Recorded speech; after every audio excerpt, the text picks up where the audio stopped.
Et une fois par an, au moins, nous faisons une marche de prière et de méditation sur le chemin de Compostelle. Et donc, depuis que je suis rentré du chemin de Compostelle, donc, on est rentré le 27, c'est ça, avril.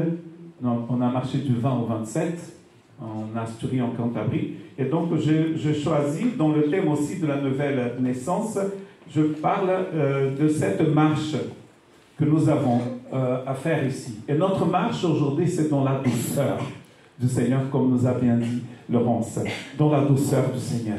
Et vous allez trouver bien sûr le verbe marcher, pas dans le texte que je vais vous lire, mais dans un texte d'Éphésiens. Et mon texte d'aujourd'hui, c'est Philippiens chapitre 4, verset 5. Philippiens chapitre 4, verset 5. Et que votre douceur soit connue de tous les hommes. Le Seigneur est proche. Que votre douceur soit connue de tous les hommes. Le Seigneur est proche. Quel est le contexte de ce verset? Le contexte de ce verset, c'est cette exhortation de Paul à deux femmes de l'église de Philippe. Nous pensons que ces femmes étaient des responsables donc, dans cette église qui était composée, comme toutes les églises de l'époque, de groupes de maisons. Comme nous appelions d'ailleurs, qu'ils appelaient des maisonnées. C'est-à-dire que l'église telle que nous la connaissons aujourd'hui n'existait pas. C'est-à-dire qu'il n'y avait pas de dénomination. L'église catholique telle qu'elle a été formée après, elle n'existait pas non plus. Donc, en fait, il n'y avait pas de protestants ni d'orthodoxes. Les églises, et c'était des églises de maison dans une certaine ville, dans une certaine région. Et là, c'est l'église de Philippe qui se trouvait à peu près 1000 km de Rome. C'était une province romaine, mais très loin, comme vous pouvez imaginer, 1000 km. Et les Philippiens, ils étaient très, très, très fiers d'appartenir à l'Empire romain. D'ailleurs, Paul va en parler aussi dans cet épître. L'épître aux Philippiens, c'est la réponse de Paul à l'église de Philippe, donc en Macédoine, comme vous savez, donc du côté de la Grèce et de l'ancienne Yougoslavie. Cette église a envoyé une offrande à Paul qui était en prison à Rome. Et pour remercier l'église, Paul a écrit la lettre que Épaphrodite, et si vos femmes sont enceintes, et si c'est un garçon, ne l'appelez pas Épaphrodite. Hein, ça fait pas très... À l'époque, apparemment, c'est très, très en vogue. Les garçons s'appelaient Épaphrodite. Parce qu'il y a le mot Aphrodite devant la déesse. Hein, donc, sûrement, les parents d'Épaphrodite étaient... vénérer Aphrodite. Donc, ce n'est pas très catholique, ni protestant d'ailleurs, ni baptiste. On peut rire dans cette église. Et donc, Paul va écrire cette lettre pour remercier l'église. Mais c'est la lettre de la joie. Paul parle beaucoup de joie. Mais vous savez que Paul ne peut pas écrire lettre sans quand même apporter une petite exhortation. L'exhortation dans Philippiens, elle est très light. Elle n'est pas comme celle de Galate, où Paul dit « Vous êtes maudits si vous prêchez un autre évangile. » Ouh là là. Aux Corinthiens, il va aussi être très dur, parce que c'est une église remplie du Saint-Esprit, c'est une église remplie de feu, mais c'est une église divisée aussi. Et donc, il faut une exhortation à la hauteur. Il n'y a pas d'exhortation dure comme ça dans Philippiens, mais il va quand même avoir une exhortation à ces deux sœurs. Et verset 4, verset 1, 2 de Philippiens 4. J'exhorte Évodie, encore un nom hein, pour celles qui sont enceintes et qui vont avoir une fille, Évodie. Ça vous dit? Non, hein, pas trop. J'exhorte aussi Syntyche, encore moins. Ça ne fait pas très moderne.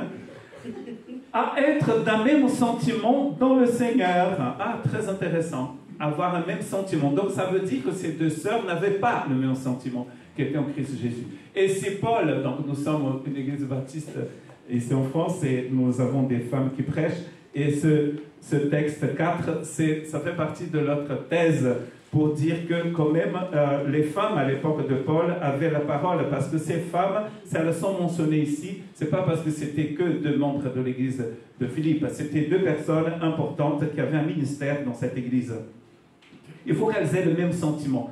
Et toi aussi, fidèle collègue, donc celui qui va ramener la lettre, je te prie de les aider, elles, qui ont combattu pour l'évangile.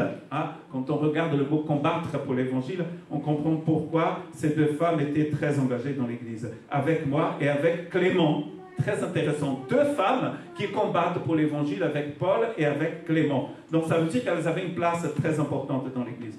Et mes autres compagnons d'œuvre, dont les noms sont dans le livre de vie. Très intéressant. 2 femmes qui sont mentionnées ici, qui combattaient pour l'évangile avec Paul. C'est-à-dire que Paul combattait, mais elle aussi, elle combattait.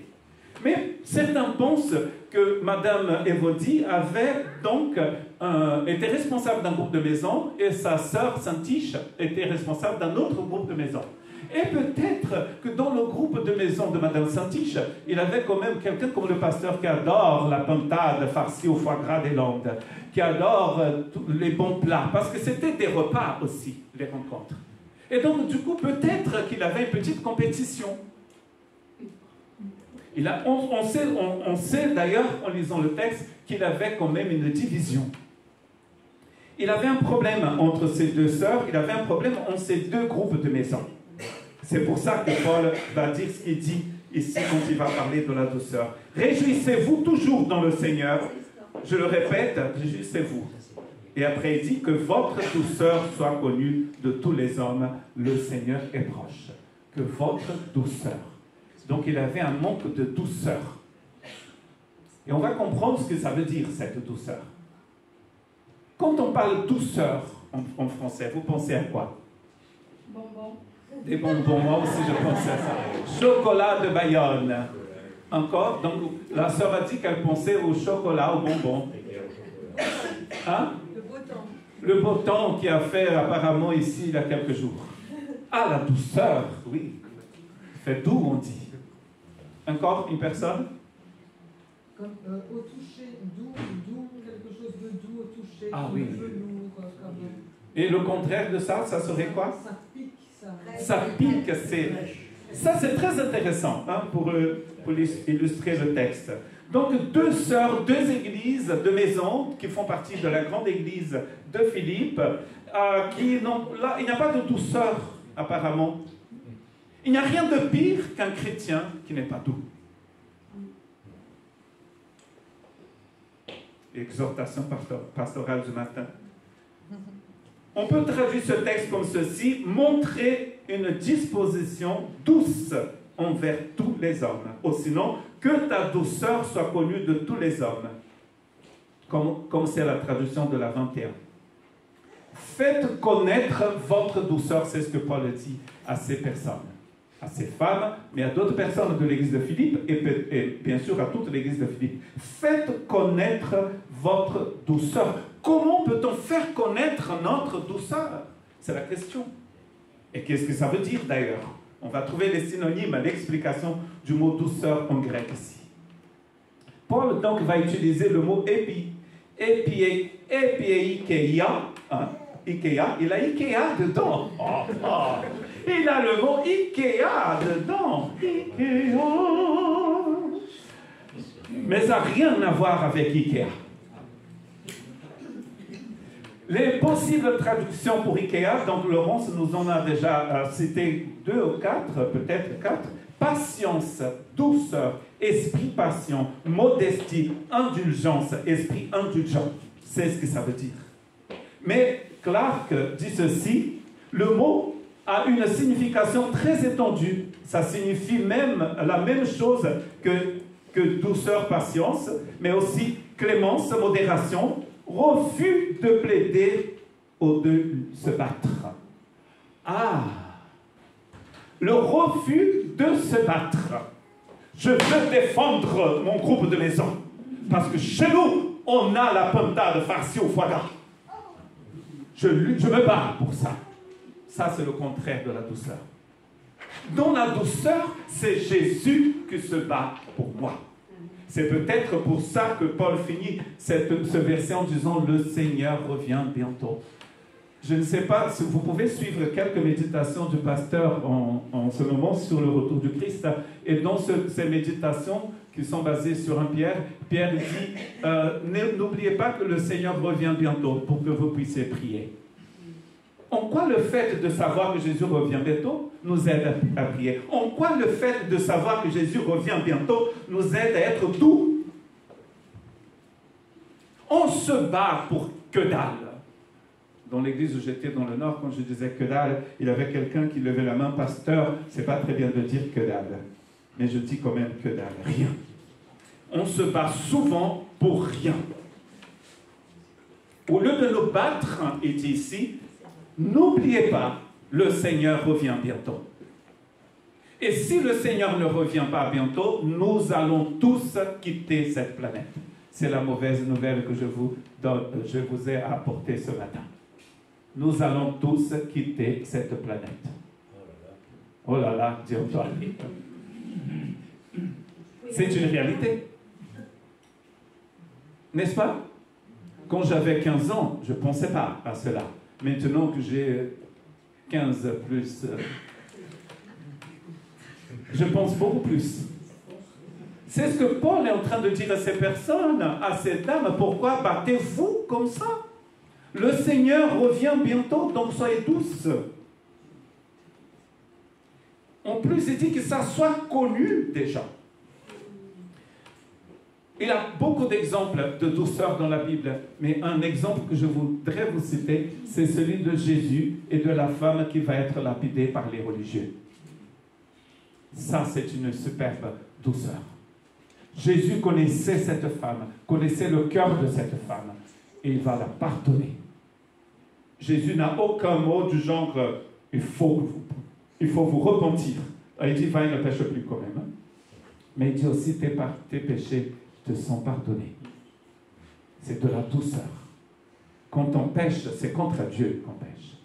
Et quand Jésus nous pardonne, c'est Dieu qui dit « c'est vrai que tes péchés étaient contre moi, mais je te pardonne ». Est-ce que nous avons un cœur comme ça, prêt à pardonner et pardonner tout le temps? C'est pas simple de pardonner. Hein? Est-ce que c'est facile de pardonner? Non, c'est pas facile. Parce que Jésus nous demande de pardonner, pas les gens qui nous disent espèces de machin, c'est de pardonner ceux qui me maltraitent, il dit. C'est ceux qui me font du mal là que je dois pardonner. Et c'est pas simple. Et d'ailleurs, Jésus va dire dans Jean 15, sans moi, vous ne pouvez rien faire. C'est-à-dire, sans moi, vous ne pouvez pas pardonner. La douceur ici, c'est un refus de plaider ou de lutter. Un refus de plaider ma cause. Au lieu de me défendre, je dis Jésus me défend. Et il me défendra aussi. Le mot décrit donc le cœur d'une personne qui va laisser le Seigneur mener ses batailles. C'est le Seigneur qui se bat contre nous. Pour nous, pardon. Pas contre nous. Le Seigneur se bat pour nous et pas contre nous. Il faut que ça s'enregistre. Hein.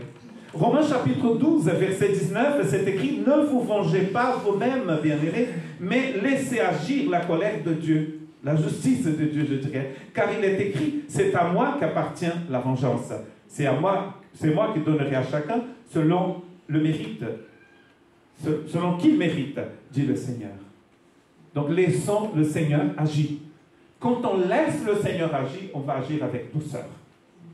Avec tout le monde. En plus, il ne dit pas « agissez avec douceur envers ceux qui sont très gentils avec vous ». Non, que votre douceur soit connue de tout le monde. Tout le monde. Nous sommes connus, bien sûr, parce que nous prêchons l'Évangile, mais nous sommes surtout connus par la douceur du Seigneur en nous. Comme je disais tout à l'heure, il n'y a rien de pire qu'un chrétien qui parle très fort, qui connaît des versets par cœur, mais qui n'est pas doux. Quel effet ça a sur les gens? N'est-ce pas? C'est la douceur qui manifeste la gloire du Seigneur en nous. Donc il dit qu'il faut que ça soit connu de tout le monde. Donc la sphère ici est très très large. Ça veut dire c'est tout le monde.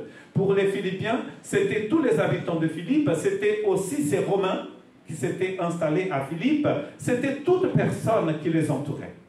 Cette douceur doit être connue de tout le monde. Moi, je dirais que cette douceur, c'est une façon incroyable d'évangéliser, une façon incroyable de faire connaître le nom du Seigneur aux personnes. Les gens qui vont venir vous voir, ils vont venir vous voir parce que vous avez des paroles magnifiques, mais c'est parce que vous êtes gentils. N'est-ce pas? Vous êtes remplis d'amour. Nous allons voir dans un texte d'Éphésiens qu'à la douceur, Paul va mettre bien sûr agapé avec la douceur. Parce que tout cela, comme nous a dit Laurence d'ailleurs, vient d'agapé. Et agapé, c'est l'amour de Dieu. C'est l'essence divine. Dieu est amour, nous dit Jean. Donc Dieu est douceur. Soyons doux comme notre Seigneur est doux. Dans Éphésiens chapitre 4, Paul, versets 1 et 2 et 3 aussi, Paul dit ceci: « Je vous exhorte donc, moi, le prisonnier dans le Seigneur, à marcher, notre mot marcher, à marcher d'une manière digne de la vocation qui vous a été adressée, en toute humilité, en toute douceur. » C'est rare qu'on pense à la douceur et à l'humilité quand on pense à l'Évangile. Il faut sortir dans les rues, il faut prêcher l'Évangile, il faut faire ceci, il faut faire cela. Et il est en train de dire, soyez doux. Quand on est doux et on prêche l'Évangile, les gens peut-être vont nous écouter. En toute humilité et douceur, avec patience, vous supportant les uns les autres avec amour. Et je dis à Gemma, que ça s'appelait la pasteur Libris, qui a prêché pendant tous les jours de notre congrès, qu'elle avait fait du spoil, parce qu'elle avait prêché sur ça aussi. Je dis, ah non, c'est pas bon, parce que moi j'allais prêcher sur ça. Et c'était très intéressant quand elle nous racontait sa vie de famille, et elle parlait de l'Église, bien sûr, comme une famille. Elle racontait son histoire avec ses enfants. C'est très, très intéressant quand quelqu'un parle et nous donne des exemples bien concrets de ses enfants. Et l'histoire du gâteau, là, que Lorraine aussi a beaucoup aimé, sa fille qui veut faire un gâteau avec elle, et quand la fille qui avait quoi, 4 ans, donc un œuf va tomber à côté, de la farine partout, après il va falloir tout nettoyer. Mais elle nous a dit que quand elle sort le gâteau du four, c'est vrai qu'il faut nettoyer la cuisine, mais le gâteau est tellement bon, tout le monde est tellement content. Elle nous a dit que Dieu est comme cette maman qui décide de nous utiliser pour faire un gâteau. Et parfois, on met de la farine partout. Mais le résultat est magnifique. C'est la douceur du Seigneur, moi je dirais. Elle n'a pas dit ça, elle n'a pas dit que c'était la douceur. C'est cette qualité que Dieu a de nous prendre dans ses bras. Nous qui ne sommes pas parfaits. Mais le gros souci, c'est que nous voulons traiter les gens pas comme Dieu le traite. C'est là où il a le danger. Il faut que nous traitions les uns et les autres. C'est l'expression de l'Église dans le Nouveau Testament. Aimez-vous les uns les autres. Soyez bons les uns envers les autres. Regardez dans le Nouveau Testament, les uns les autres, les uns les autres. Nous devons nous traiter comme Dieu nous traite, nous. Si Dieu me traitait selon ma façon d'être et d'agir, ça craint, hein? Mais c'est comme cela que nous voulons traiter l'autre. Humilité, il dit ici, douceur. Et en plus, il dit, il faut vous supporter. Je sais que dans les langues latines, hein, dans le portugais, mais aussi en français, on peut penser que c'est, oh là là, je supporte la sœur, là, Sarah, oh là là, je supporte, oh, je dois supporter de faire ça. C'est servir de support. Il faut servir de support. Et d'ailleurs, elle a dit ça aussi, je trouvais que c'était... Comme c'est quelqu'un qui connaît bien la Bible, qui a fait énormément d'études, qui a un doctorat, qui dit ce que tu pensais que c'était, c'est servir de support à l'autre. Et il dit qu'il faut faire ça avec l'amour de Dieu. C'est sûr que sans l'amour de Dieu, vous ne pouvez pas être doux. Nul ne peut être doux sans l'amour de Dieu. Ce n'est pas une qualité humaine, cette douceur. C'est une qualité divine. Mais dans l'exhortation de Philippiens, Paul dit bien que les gens doivent manifester cela. Donc si Dieu vous dit de produire des raisins, c'est parce que vous êtes devenu une vigne. Dieu ne va jamais vous demander de produire des figues si vous êtes un bananier. Mais non. Non, c'est pas possible. Un bananier, ce n'est pas moi qui dis, hein, et Jacques d'ailleurs n'a pas dit ça. Jacques a dit, on ne peut pas cueillir des figues sur des vignes. Des épines. Des épines. Non, mais il parle de vignes et olivier. Bon, vous avez compris. C'est une question de nature, mes frères et sœurs. C'est une question de nature. Avez-vous la nature du Christ en vous? Alors vous pouvez être doux. Marcher d'une manière digne du Seigneur, il a deux façons de marcher ici dans Éphésiens. D'une manière digne du Seigneur, au marché comme des païens. Et la question que je dois me poser tous les jours, je pense, est-ce que je suis en train de marcher comme Jésus ou comme un païen? Et là, du coup, je suis allé sur Internet pour voir ce que c'était qu'un païen. C'est une personne qui pratique une des religions polythéistes de l'Antiquité. C'est comme ça qu'on appelait les gens qui vénéraient Vénus, Mars, Jupiter, Uranus, tous ces dieux gréco-romains, Aphrodite par exemple, on les appelait des païens. Donc Paul dit que je peux marcher comme Jésus ou je peux marcher comme un païen. Donc ça veut dire qu'un païen, par exemple, pour la guerre, ils ont un dieu, pour la santé, ils ont un autre dieu, pour la prospérité, ils ont un autre dieu, ils ont deux dieux pour tout ce qu'ils font dans leur vie. Pour la vengeance, ils ont un dieu, hein, parce que Mars, c'est le dieu guerrier. La planète aussi est là, nommée après ce dieu romain. Est-ce que je marche comme un païen ou je marche comme Jésus? Éphésiens chapitre 4, verset 17. Voici donc ce que je dis et ce que je déclare dans le Seigneur. Vous ne devez plus marcher comme les païens qui marchent selon la vanité de leurs pensées. Le mot vanité, c'est le mot vapeur. C'est-à-dire que leur pensée, c'est de la vapeur. Leur pensée ne produit rien de bon. Donc, si je marche comme un païen, je ne serai jamais doux comme Jésus. Pour être doux comme Jésus, il faut marcher comme Jésus. Ils ont l'intelligence obscurcie. Ils sont étrangers à la vie de Dieu à cause de l'ignorance qui est en eux, à cause de l'endurcissement de leur cœur. Donc, du coup, ils ne sont pas doux. Ils ne peuvent pas être durs. Doux, ils ont un cœur dur. Doux, dur. J'étais pasteur dans une autre galaxie, il y a fort longtemps, hein, comme dans la guerre des étoiles. J'étais pasteur dans une autre galaxie, dans une autre planète. Et nous avons invité un jour une personne à chanter avec nous, hein, qui n'était pas de notre église, mais que nous connaissions très bien. Mais ce que nous ne savions pas, c'est que dans l'assemblée, les ancêtres de cette dame, au Moyen-Âge, avaient eu un problème avec l'ancêtre de quelqu'un qui était dans la louange. Et les gens de la louange ont quitté, ont laissé la dame seule avec nous, et ont quitté et se sont assis là. C'était un des moments les plus difficiles de mon ministère. Et on ne savait pas quoi faire. Toute l'église nous regardait. Parce que si cette personne chante ce matin, je ne joue pas du piano. Parce qu'au Moyen-Âge, son ancêtre a heurté le mien. Vous imaginez un peu? J'ai eu tellement honte que j'avais envie que la terre souffre, que je puisse disparaître, parce que cette dame était invitée par Suzanne et moi. Je ne savais pas quoi faire. Quand je suis rentré à la maison, je l'ai appelé, je dis, je ne sais pas quoi faire, je m'excuse vraiment au nom de toute mon église, de l'humiliation que vous avez subie ce matin. Elle m'a dit, Junior, l'endroit où j'ai plus pleuré dans ma vie, c'était dans l'église. Est-ce que ça c'est normal, mes frères et sœurs? Est-ce qu'on devait pleurer comme ça dans l'église du Seigneur? C'est pas normal. Quand elle m'a dit ça, je dis, malheur à nous. L'église du Seigneur doit être douce comme le Christ. Sinon, ce n'est pas l'église du Christ. Quand cette sœur m'a dit ça, j'ai pleuré. Parce que je me suis dit, quel témoignage nous rendons au monde quand on n'est pas doux. Quand on veut défendre l'honneur de nos ancêtres du Moyen-Âge. Vous imaginez un peu? Ne marchez pas comme des païens. Un chrétien sort son épée pour combattre l'ennemi, pas pour couper la tête de son frère. Quand on sort nos épées pour combattre nos frères et sœurs, nous marchons comme des païens. Alors, comment devons-nous marcher? Paul nous dit que nous devons marcher comme Jésus.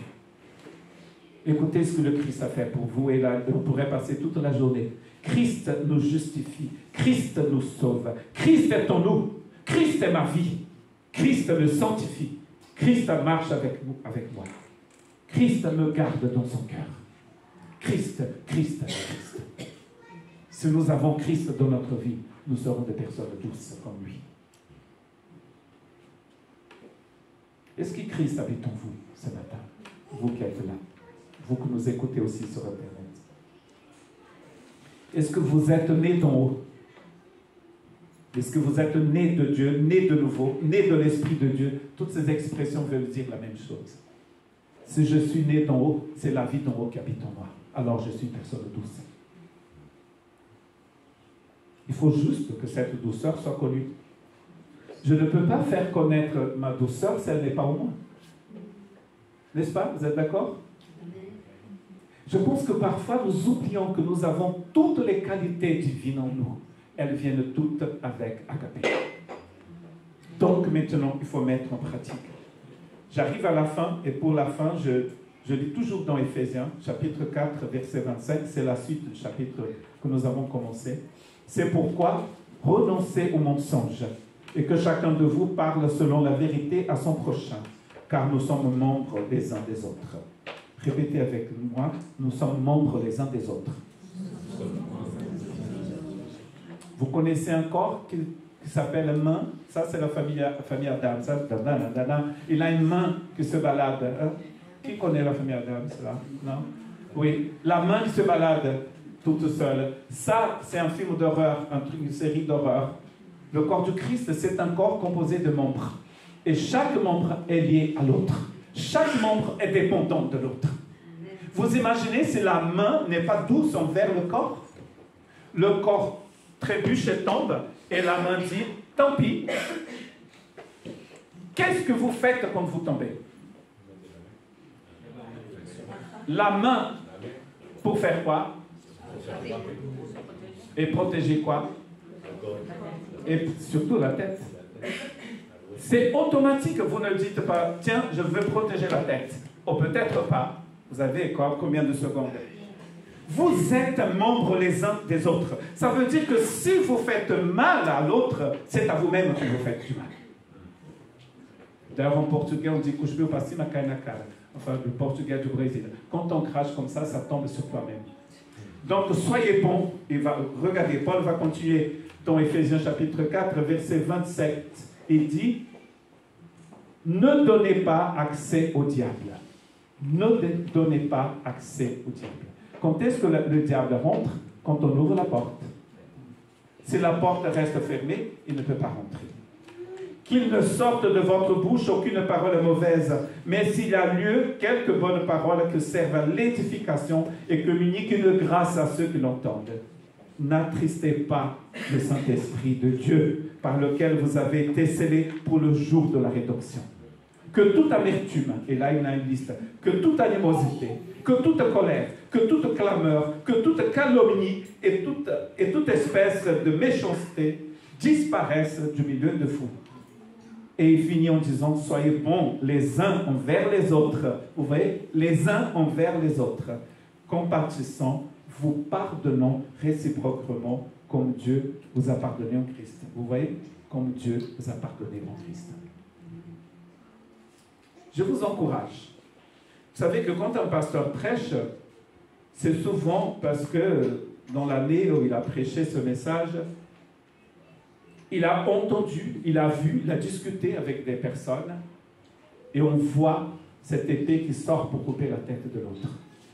Ce n'est pas dans un vide que nous prêchons. Ça, vous êtes d'accord avec moi? Ce n'est pas dans un vide. C'est parce que de temps en temps, on manque de douceur les uns envers les autres. Et on m'a dit, pasteur, il faut peut-être de temps en temps exhorter, mais c'est le Saint-Esprit, c'est pas moi. Nous devons être doux les uns avec les autres. Au boulot, mais moi je dis surtout à l'église, où vous connaissez les gens. Soyez doux partout. Mais là, soyons doux les uns avec les autres ici. Soyons doux dans nos propos sur WhatsApp. Soyons doux, la douceur du Christ. Parce que parfois, nous recevons des messages sur WhatsApp et on se demande si ces personnes connaissent le Christ. Des messages qui ne sont pas douces du tout. Un message doux, ne sont pas doux du tout. Nous avons besoin de la douceur. C'est un super témoignage pour le monde.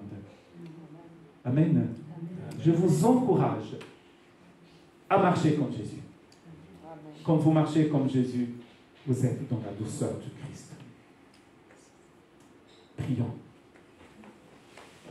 Apprends-nous, Seigneur, aujourd'hui à être doux comme toi. C'est vrai que parfois, par notre histoire, parce que nous avons peut-être été blessés, parce que nos parents n'étaient pas très doux, nos ancêtres n'étaient pas doux, nos voisins, nos camarades à l'école n'étaient pas doux, et nous pensons qu'il faut que nous soyons aussi comme eux. Mais notre héritage, comme ta parole nous dit, nous sommes des citoyens des cieux, notre héritage vient de toi maintenant. Tu nous as lavés par ton sang, tu nous as purifiés. Tu as enlevé la vanité de notre cœur. Cette vapeur qui ne sert à rien. Tu as enlevé tout cela de notre cœur. Et maintenant nous marchons avec toi. Aide-nous, Seigneur, que nous puissions être doux les uns envers les autres. Dans cette église et dans les églises là où nous sommes. Chaque personne qui vient d'un autre groupe local, d'une autre église locale, mais qui appartient à ton église. Que chacune de ces personnes puisse apprendre comme toi, être doux.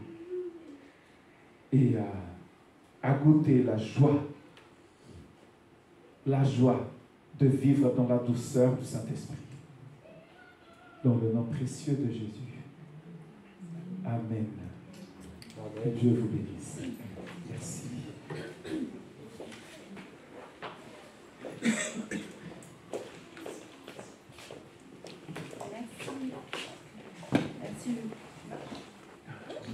Merci, Martin.